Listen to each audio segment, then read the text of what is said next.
Dan, he's the man. He's the man that's got everything. Super successful entrepreneur with a following of millions and millions of people across social media and a US veteran.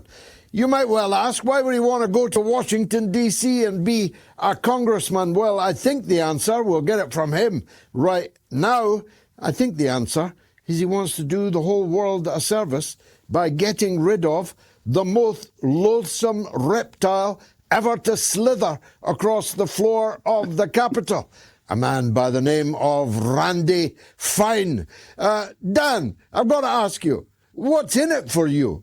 There you are. You are all the things I've just described you as well as being a magnificent figure of a man compared to Randy Fine. It's going to be quite a mismatch. Not since Marciano fought Don Cockell has there been a mismatch like this. What's in it for you? Why are you doing it? It's a hell of a buildup. I appreciate that. There's not much in it for me. To me, this is a bit of a selfless act. You know, it's just something that I feel needs to be done, and it doesn't seem like anybody's stepping up to do it. And I feel like there's a lot of frustration in America right now, and there's not many people taking action. There's a ton of people talking about it now, finally. It was kind of a taboo subject, but nobody's actually doing anything. So that's why I feel obligated to do it. Have you met him yet? Has he dared to face you in public yet? No, I have not met him at all. I've not. I've just seen his tweets and his, repulsive rhetoric. That's about it. Just give us a flavor of that repulsive rhetoric. I know it well, but some in the audience might not. What's your beef with him? Well, I mean, he's just dehumanized the Palestinians. He, dehumanizes Muslims. I mean, I think that's something that we've seen in America a lot from the Jewish community, is just a total dehumanization of the Muslim population. You see Bill Maher talk about Islam as the motherlode of bad ideas. And then the moment you criticize Judaism in any way, or a Jew or Israel, you're anti-Semitic. They label you all these things, but they're allowed to just paint a quarter of the globe with one brush. And I don't like the hypocrisy. And I don't view Muslims as the problem. They're a quarter of the globe. They constantly tell us that Sharia law is coming to America and the Islamification of America is, this big threat. And I just don't see it. I mean, obviously in the UK, there's some issues, but I think that comes from bringing in military-age men from war-torn countries that have no allegiance to the land and that they're, impoverished.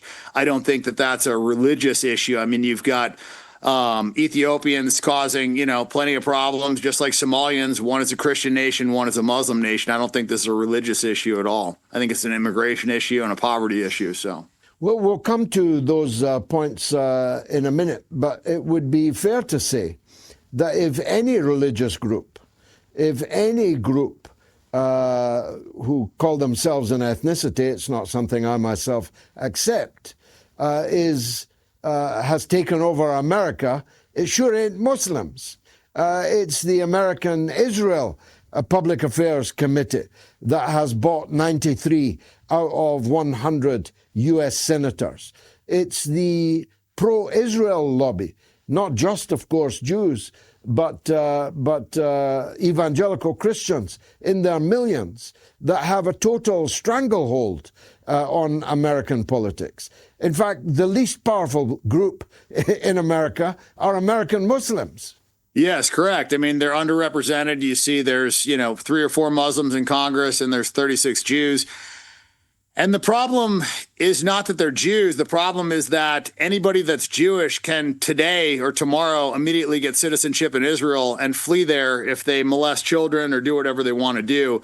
And you clearly see that that's shaping our foreign policy. It's not the Muslims that are in office. We have this unhealthy allegiance to Israel, and we are doing, their work at our detriment. And so there's clearly a problem, and it's a problem that the moment you discuss it, as you probably well know, I mean, being one of the OGs of this topic, you get ostracized, you get, canceled, debanked, deplatformed, whatever. And so it's something that needed to be addressed, and it was something that I felt like a lot of people believed, but nobody wanted to talk about it. So that's why I felt obligated to come forward and, say something. Florida's going to be a tough wicket, though, isn't it? Woody Allen called it Jewish heaven.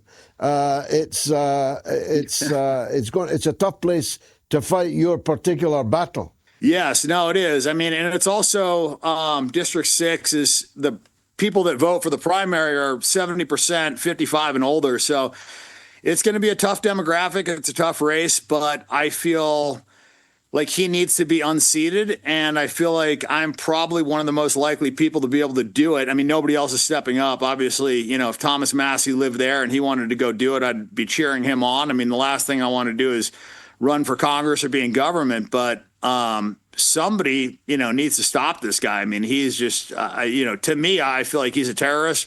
I think he should be hanged for treason. Well, either that or dropped out of one of these B-2 bombers. He would make quite a mess when he landed. The situation in Washington is going from bad to worse, isn't it? The Democrats and the Republicans are two cheeks of the same ass. The quality of leadership on offer in both parties is so bad that probably none of the above would be the winning party in a fair election in the United States. How long are they going to continue this farce of two cheeks of the same ass pretending to fight together, but they clap in the same direction? Oh, that's a beautiful description. I've heard the two heads of the same bird, but I much prefer your analogy. I couldn't agree more. I think you see it. I mean, it's like they can't agree on anything except for support of Israel. They can't agree on anything except for the things that the right and the left population agree on. They just agree in the opposite direction, right? Like everybody in America does not want to fund Israel. Everybody in America does not want to be in this Iran war. Everybody in America did not want to fund Ukraine, right? But somehow the government officials all agree on the other side. So I think you clearly have corruption. I don't think that you have a government that is working in the best interest of the people or representing the people. And that's what needs to really change. And Trump is now falling out with everyone. There's almost no one left to fall out with. He's fallen out with Meloni today, sharp exchanges across the ocean with the Italian Prime Minister. He's fallen out with the Pope. We've got J.D. Vance, a convert of only 6 years, standing, lecturing the Pope on theological matters. The white working class, bedrock of Donald Trump's MAGA base, has not just fallen out of love with him, but is now positively against him by a considerable distance. The progress that he made amongst black voters, Latino voters, Asian voters has gone into reverse. It's hard to see who, other than the Israel zealots, Jewish and Christian, who is still supporting Donald Trump. I totally agree. And I think it's just been a complete farce. He's sold out the country. He's lied to us so many times. And then he's attacked everybody. I mean, who hasn't he attacked? To your point, I mean, he's attacked the Pope. He's, posted himself as Jesus Christ. He's attacked all of his initial supporters, Candace Owens, Tucker, Alex, all these people. So, yeah, I feel like his base is disintegrating. It's impossible to defend him. Not that I was a defender of him. In fact, before 2024, I, told people not to vote for him. Not that I was a big fan of Kamala Harris, but I just felt like he was an absolute disaster, and I felt like his base was kind of cult-like, and they would blindly follow him a lot further than they would Kamala. Not saying that we should have elected her. I think she was a dumpster fire as well. But that's kind of the problem, right, is you just never have a good option, right? We had Biden, Trump, Kamala Harris, you know what I mean? It's just like it's bad to worse every time. And that's really the problem in our country is I feel like nobody gets to that position unless they have some serious control and blackmail over that politician. And you see it because they all do the same thing. To your point, it doesn't matter if they're left. It doesn't matter if they're right. It's just blind support of Israel to the detriment of our country, and it needs to stop. Well, for the first time, we've got a majority of people in America who tell pollsters that they agree with that. I personally never thought that day would come, but it has come now. Unfortunately, a lot of people had to leave their guts on the ground to achieve it. but now a majority of Americans disapprove of the United States' relationship with Israel. And amongst young Jewish people, a majority disapprove of the United States' relationship with Israel. How are you going to avoid this? You can't avoid it. We're all accused of being anti-Semites. Even the Palestinians who are actually Semites, unlike the Ashkenazi Jews who have no connection to the blood of Abraham whatsoever, who converted to Judaism only a few centuries ago. We're all accused of anti-Semitism. But some of us are easier to attack than others. You're one of those. You have strongly made your point, the kind of points you've been making here this evening. They're going to mine everything that you have ever said. How are you going to handle that? Well, I'm not going to apologize for any of it. I stand by everything that I've said. So there will be no doubling back. In fact, there will just be only doubling down. To me, the more I look into this, it's just worse and worse. And I don't look at this as a Zionist problem. I mean, I think Zionists are the problem, but I think it's more of a Jewish supremacy issue. I think it's the fact that their religion believes that they are chosen by God and that they are better than other people, and that allows them to treat the Palestinians like dogs, and it allows them to just, treat them not as humans. And it says that in the Talmud. It says that, people that aren't Jewish are, basically cattle. And you see that's the way they're operating. And so I have a huge issue with that. I think everybody's equal. And I think as long as we want to, coexist as humans on this earth, I think we have to have a message of equality, and supremacy in any sense is a huge issue. We were sold a bill of goods. We were told that white supremacy is the greatest threat to America today, and that's just absolutely not true. It's Jewish supremacy is the greatest threat to America today, and the world, in fact. And you see that in Israel. And so for me, like you, I reject the whole term anti-Semite because I believe the Palestinians are Semites. Semites are Arabs. That was, just one more thing that they've stolen. Just like they stole the land. And so I just don't even recognize the term. So if they want to say that I'm anti-Jewish, I would say that I'm not against all Jews. I obviously don't think that you can paint an entire group with one brush. However, I still think that you can say not all Jews are bad, but that Jews are causing a disproportionate amount of problems. And that's my position, is that Jewish supremacy is the threat. Jewish supremacy is the problem. And I don't agree with supremacy in any form. So I'm adamantly against that. And how much has the Epstein affair cost the supremacists? I mean, it seems to me that after all we know and the figures the people that we've seen, the pictures, the videos, the names, it's pretty hard to claim you're better than other people. When such a disproportionate number of you have been doing things that the normal right-thinking people would never dream of doing.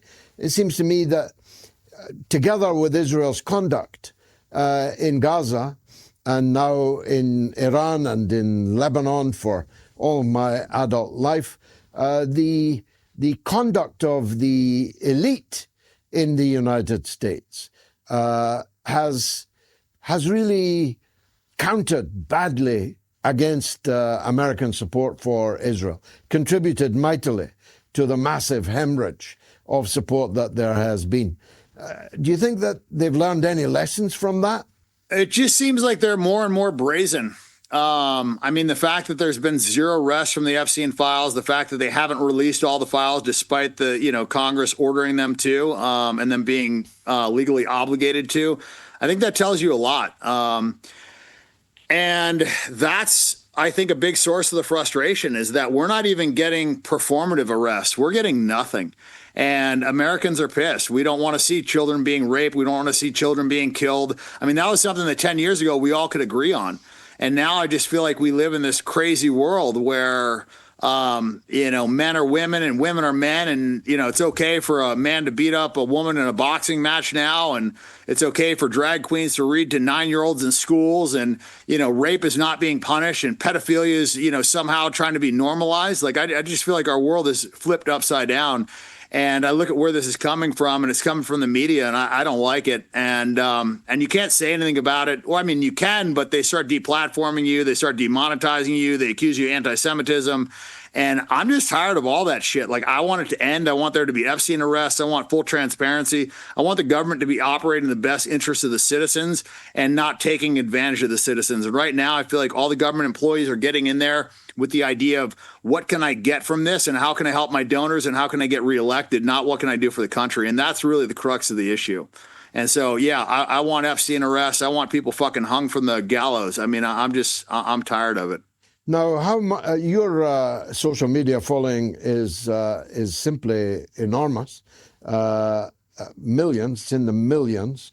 Are they getting behind your election campaign? Are you conscious of that? So I've got a little under 60 million followers across platforms. I haven't posted on my largest platforms yet. I've really been kind of focusing on Twitter. I posted something on my Facebook. But to me, yeah, I think we're going to win the social media battle. I don't even think it's close. I mean, I did a TMZ interview, and it was basically a hit piece. They were trying to accuse me of anti-Semitism the whole time and coming after me. And I looked at their comments on all 5 platforms, being X, YouTube, Facebook, Twitter, TikTok, all that. And it was like 95 to 97% in my favor. And I think that's pretty telling because that's traditionally, I would think, a more liberal, female audience, not usually my base. And it seems like they all understand the problem. People care about this. People are tired of this, Palestinian genocide. And it's something that people are willing to protest about. People want to get out of bed and talk about on social media. So hopefully it will piss people off enough where they can, register Republican in my district and send in a ballot and vote for my primary, because that's what it's going to take. I think it's going to take young voters to come out and actually start having their voice heard. And I think this is an issue that's going to piss them off enough to where they might actually do it. Well, whether people agree with your overall politics or not, I think I can say that the vast majority of right-thinking people in the world will be hoping that you give a gigantic boot up the gigantic arse of Mr. Randy Fine. So the very best of luck. Dan Bilzerian, thanks for joining us on the mother of all talk shows.